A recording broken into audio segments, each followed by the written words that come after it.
Rasmus is the Captivating Playmaker, a capable midfielder who can control the core from nearly anywhere on the pitch, enabling unique plays that no other striker can accomplish. Hello everybody, my name is Chartreuse Fratzi, avid Rasmus main, and devout lover of the whole. Today, I'll be walking you through exactly how I like to play the Captivating Playmaker in Omega Strikers. For my own reference points here, I am currently top 800 in the world and top 300 in North America at the time of this video's recording. All of the clips that you see here today will be taken exactly from my stream, and mostly from the mid to high diamond range for what you will be expecting for skill level today. I'll be going through each of Rasmus's core abilities today, so Whiplash, Pendulum Swing, and Death Touch, alongside a few awakenings that you might want to consider next time you pick up this striker. So, without further ado, let's start with Whiplash. Using Whiplash effectively is knowing about where you want to aim first and foremost. You're looking to always carry the core to one of the corners of the enemy goal mouth. You can use your haste to get across from the midfield to the mouth, and then you want to cut off as many passing angles, controlling your side of the field. Every time you cast Whiplash, you're trying to make the most use out of both parts of the ability, the dash and the strike. This is going to be your bread and butter for getting the core across the midfield. Strike, Whiplash to get your haste and beat defenders, then recast when you're in front of the goalie to easily contest them with your increased range. Utilizing the recast is all about getting in front of the defender or the goalie's face. You should always be proactive whenever you have Whiplash up, getting as close to the goalie as you can whenever the core is coming straight at them and forcing them to clear away, or eat your recast. You can cover essentially half of the field if you get close enough, and force out these unwinnable situations if they are not prepared for it. Got the goal wide open? Remember to strike for the corners of the enemy goal mouth when you're looking to recast Whiplash. The key is to always put it in the center of your own body, that way you can cut off as many passing angles for the goalie. Take this clip for example. My Zentaro was able to burn Kai's core flip, and after a pass, I'm able to get a deceptively simple Whiplash goal. In reality, it's all thanks to a forced situation. Notice how I'm pushing the core towards the corner of his goal mouth. Nobody is on the bottom half of my field, and that is my territory. Kai recognizes this and tries to speed up with blazing pace to clear it upwards, but my increased range means that before he even arrived, he already lost the fight. Always be looking to get in between the goalie and his forwards whenever your team is on the offensive, so you can force these 1v1 battles of attrition. Take note of my positioning in this clip. By holding the bottom half of the field, Kai's only choice is to keep pushing upwards with the core whenever he clears, both to his own forwards but also to my Juliet. Once the barrier disappears, I move in for the kill and try to mark him as close as possible. That way, even if he does strike it, my recast eats it up and takes the goal for free. Even if you can't get directly in front of the goalie's face, you should always be looking to push the offensive whenever you have Whiplash up, alternating your basic strike with your recast. Strike, recast, strike again. Gets me both of the goal lots. Let's talk about dribbling. Usually to dribble successfully you'd need about a third of the field, but with Whiplash, you can cut down your distance to about a fourth, which does have its impact in certain situations. In this clip, utilizing dribbling with my strike and recast allows me to get a clean goal while keeping it away from the enemy forwards. The key thing to note here is when I time my initial activation. I'm able to beat Aimee before she can reach the core, and then keep it on my corner of the field. She's never able to touch it with her own strike as I recast Whiplash, and then a quick flip allows me to get the goal.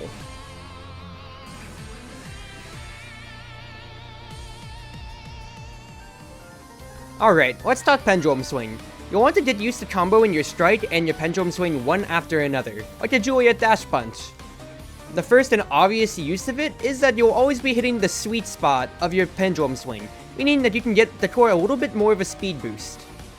Strike, Pendulum Swing, strike, Pendulum Swing. This is going to be a pretty essential core in your bread and butter kit, so you better get used to practicing it. The burst of speed may not seem like much, but this can actually beat out some goalies' dashes, like Asher's, if you're quick enough. So, be sure to keep it in mind, and if you have the cooldowns for it, don't be afraid to spend.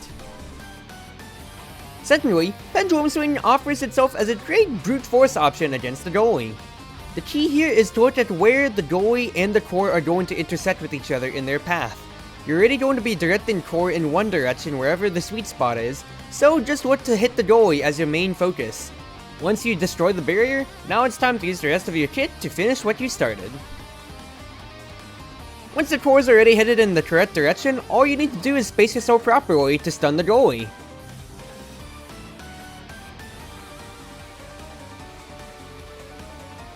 You should go in with the mindset of treating Pendulum Swing like a ranged strike, aiming past the forwards and hitting the sweet spot in a direction where the goalies won't be able to cover it.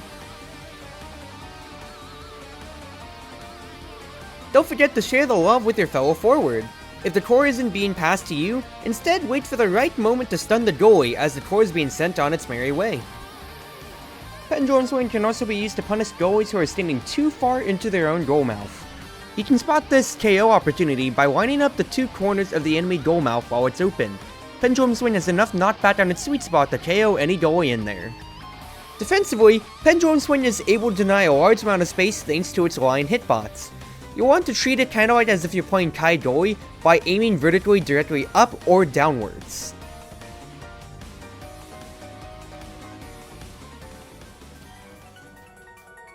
The value from Deft Touch is all about rewarding good positioning from you and punishing bad positioning from the enemy. You're trying to be in two places at once to where you can always set yourself up from a pass from your teammates or yourself. Rasmus can seamlessly transition from a midfielder to a forward with just one simple ability cast, and the goalies will hate him for it. Always look for every opportunity whenever Deft Touch is off cooldown to sight the opponent out with a cross-map play. Good Deft Touch use only comes from good observation and conditioning. You want to always keep your eyes on both enemy forwards and see how they like to strike or pass the core with each other. As soon as you find the opening, it's all about maintaining your position in the midfield where you're wide open to take the clean shot. When you find yourself on the offense, it's time to start tracking the enemy goalie's behaviors. It can be hard to intercept passes to their teammates, so you want to pay attention to any time they try to clear on the corners of their goal, and adjust your positioning accordingly. The magic in Deft Touch lies in its ability to turn Rasmus's pressure from a circle into a solid line of the field, cutting off passing angles and forcing mistakes that goalies are unable to come back from. The key thing to note is your active role as a body on the field. Dubu can't pass down here because I'm in front of the goal, he can't pass to his midfielder Era because I'm directly marking her thanks to my increased speed from Whiplash beating her to the goal, and begrudgingly, he has to pass straight into the Luna ult, and also into my own ult, towards Zentaro, who has no hope of receiving the ball. Make yourself known to the enemy goalie as an active threat on the field, thanks to Deft Touch's low cooldown compared to other ultimates, and its fast projectile speed. Cut off his forwards at every single opportunity that you get, both from your own good positioning and from where you strike the core to. Notice how I strike the core downwards into the corner after gaining the barrier.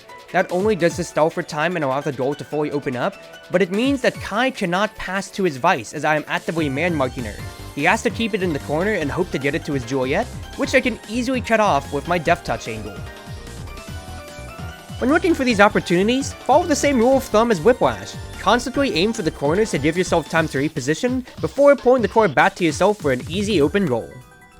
By striking towards the corner, Kai is forced out of the middle of his goal. He has to go down to answer, which gives me just that moment's notice to pull the core back with Deft Touch and answer the easy open goal.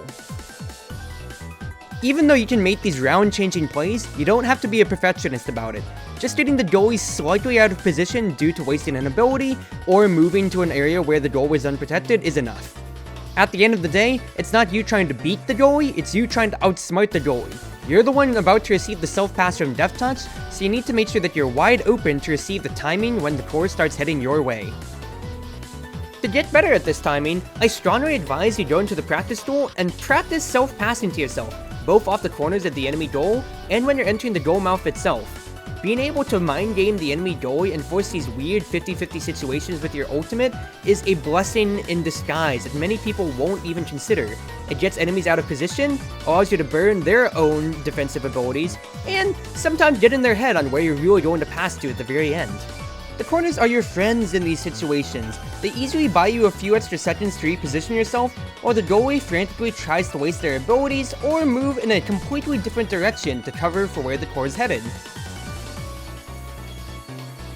self-passing is a great mind game tool when you know the enemy goalie has no cooldowns left and it's just a simple straightforward strike war between you and them. Wait until you see them burn their strike when you pass it down before hooking it back to yourself for an easy goal. Remember when I said the corners are your friends? The entire arena is your friend whenever you can get a clear with Deft Touch. You should go into the practice tool and also find these weird angles too, as the velocity of Deft Touch means that you can find these clever little holes in the goalie's defense if they're out of position. Always look to find that play whenever you have your ult up.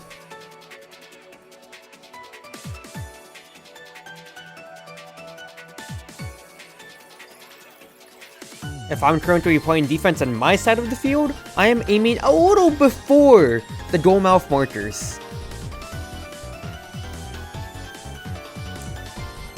Meanwhile, if I'm perfectly at the midfield or I'm a little bit more forwards, I'm aiming for the direct corner right at the goal mouth itself.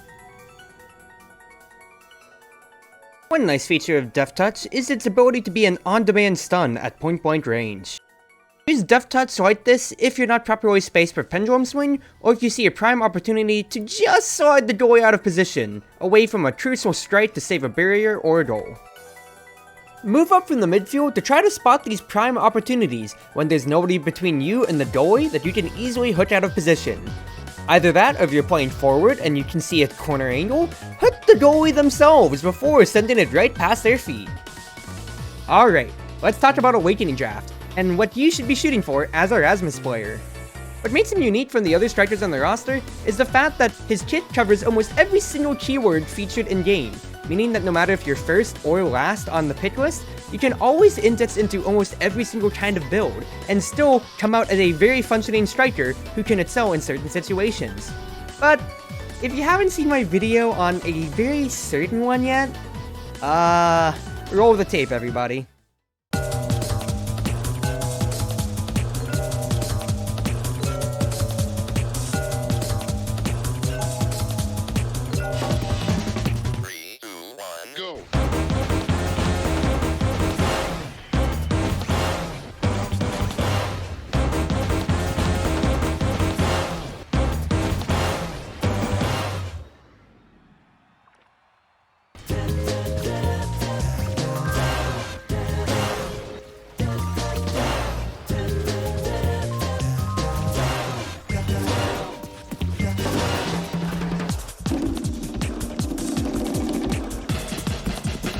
Yeah, there's no secret to it. I love specialized training. It completely transforms the way you view your ultimate, and you essentially become a reverse Juliet in terms of kill pressure.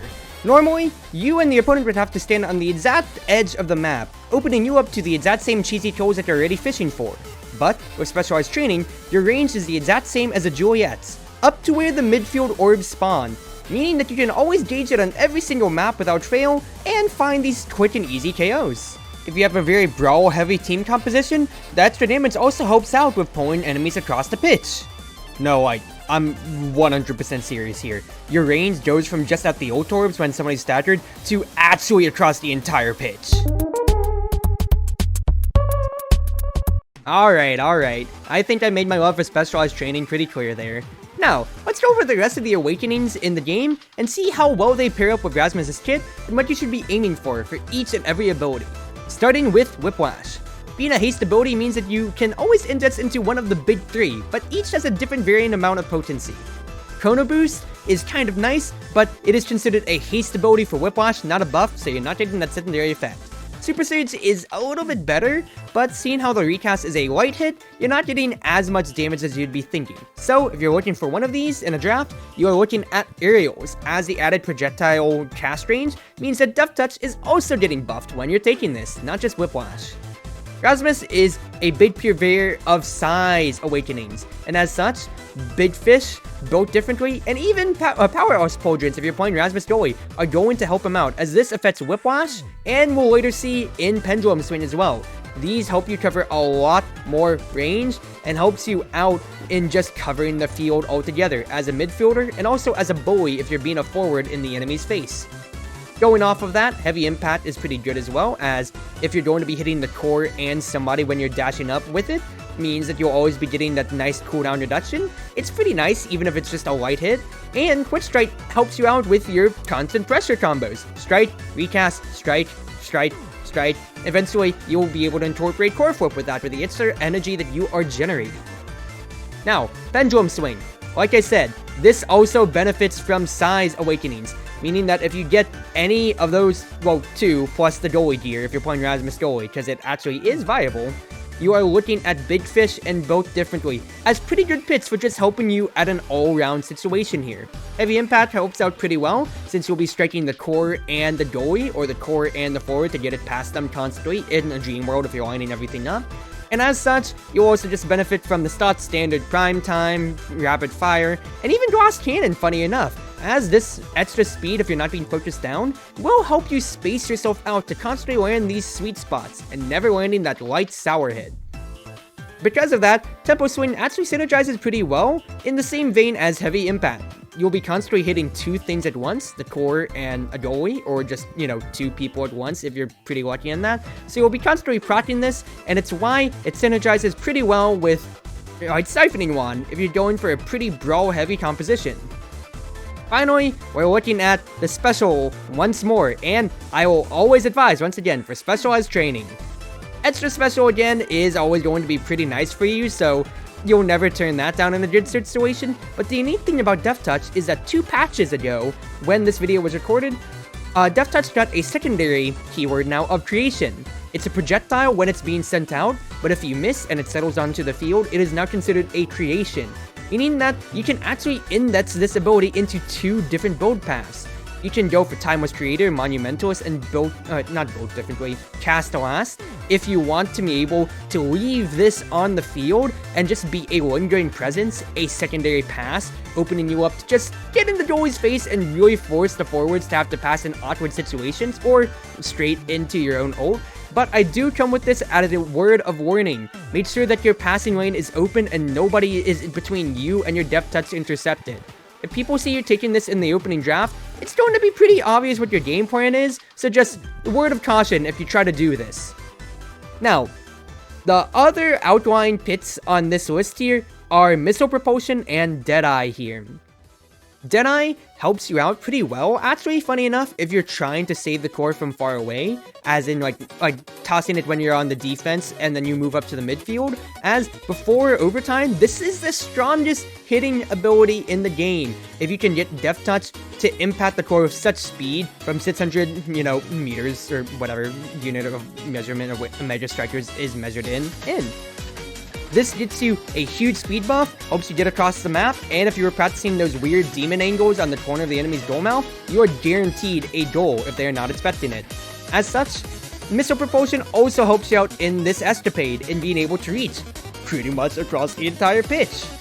The weird thing about it is that this helps you in two ways. If you're playing it with Specialized Training, you get Specialized Training for 55%, power.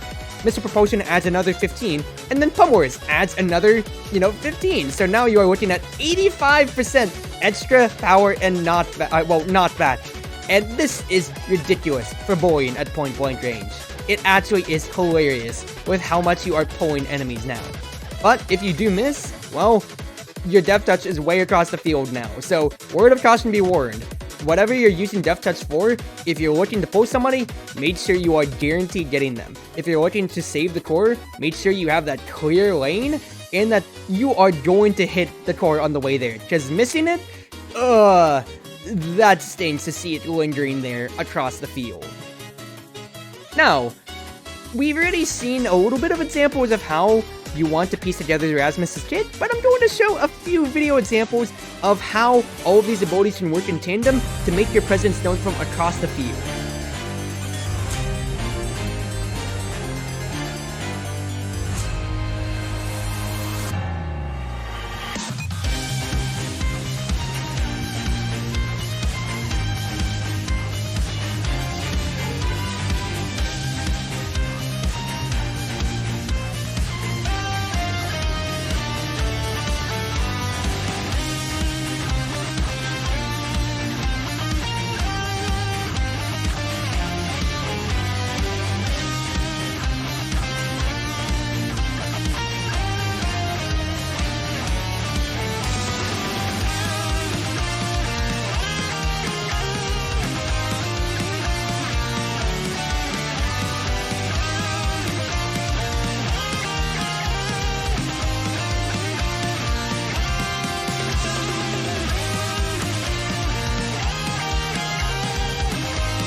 And that sums up my knowledge and tips for you on how to play Rasmus in Omega Strikers. If you want to get some more live gameplay footage of me practicing my favorite character here, you can check out my Twitch stream at twitch.tv/cgcruiser, up here of course. And you can also subscribe to this channel for hopefully more videos in the future, or even more highlight reels of me finding stupid awakening combos like specialized training. As always, wherever you are, wherever you may be, whether you're on Twitch, Twitter, YouTube, or more, it's been your wonderful wingmates, your cruise ship captain, Strikers Fratzy, ever at your service, and thank you for watching this till the end!